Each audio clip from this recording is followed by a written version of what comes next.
Hello and welcome to Tuesday Tea with Meg. I'm Meg and here's my tea. Today I've got jasmine. It's a very light color.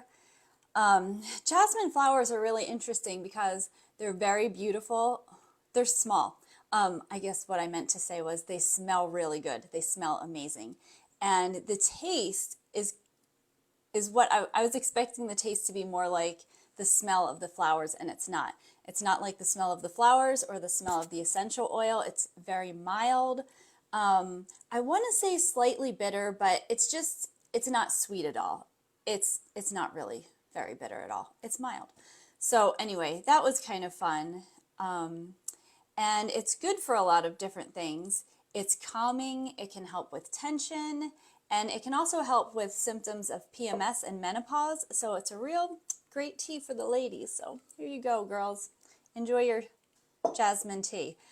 What I would not recommend doing, which is what I did, is to buy a pound of it when it's on sale because, I mean, it's organic and it's jasmine and oh, isn't that fun? And then you have jasmine tea for years because maybe it's not the tea that you drink every day. But fortunately, this gives me an excuse to drink it, and maybe I'll put it back into my rotation so I can get through it.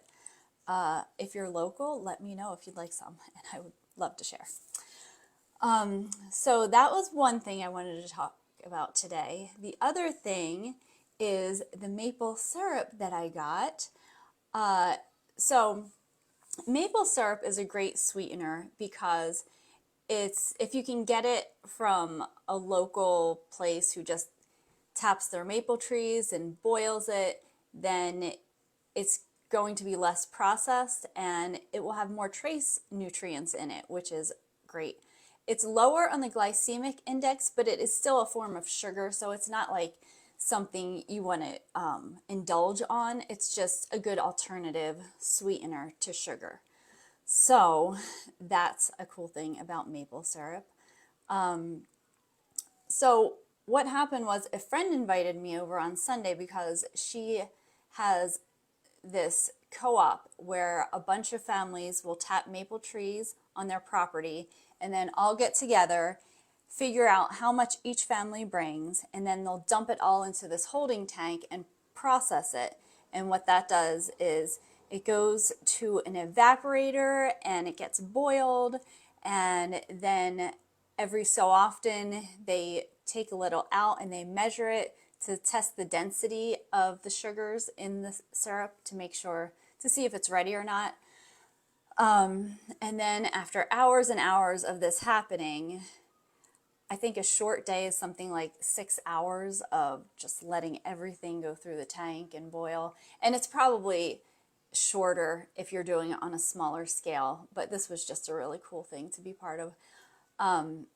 And then in the end, you've got gallons and gallons of maple syrup. So that was really neat. And it was neat to see how different families in the community work together to make this a financially viable option. If one person did it, it would be a huge investment of time and money. So everyone pitching in makes it a lot more feasible for people. And then they can go ahead and sell their maple syrup. So I would definitely encourage you to find someone who does this and buy local. It saves on fuel. It's just a great option. So yeah, and this is what I got from the end of it. And we had some maple syrup on the pancakes I made this morning. Just a short little live today. I don't really have anything deep or heavy to talk about except God made flowers and God made maple trees. So let's take advantage of the blessings He's given us and use them to heal and strengthen our bodies, and go out and find some healthy things. My LifeWave plug today is the X39 patch. It uses the copper that's already in your body and organizes it into a specific copper peptide, which then activates dormant stem cells that are already in your body. So after the age of 30, you've got something like 50% of stem cell activity has ended. And then after the age of 60, about 90% of your stem cells are inactive. So by wearing this, it activates stem cells and affects healing all throughout your body. And it's just a really nice tool in your toolbox to help strengthen you. So have a great day and join me next week when I'll talk about something else. Bye.